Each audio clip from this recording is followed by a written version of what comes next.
বাচ্চারা বাসায় থাকলে নাস্তা চায়। প্রতিদিন এক এক নাস্তা না দিলে বাচ্চাদের মুখের দিকে তাকানো যায় না। কালকে দিয়েছি এক নাস্তা, আজকে আরেকটা নাস্তা বানিয়েছি। এই দেখুন এই নাস্তা। ফ্রেঞ্চ ফ্রাই আর তার সঙ্গে লুডুস। কারণ শুধু লুডুস দিলে তাদের চলবে না। আমার বাচ্চারা আবার বিকালকার নাস্তা খাবেই খাবে। সেটা আপনারা যাই দিন না কেন, তাদের নাস্তা ছাড়া চলে না।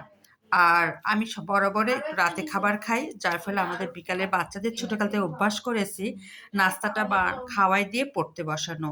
সেই অভ্যাস তাদের থেকেই গেছে। সন্ধ্যার সময় হলে মা কি নাস্তা খাবো?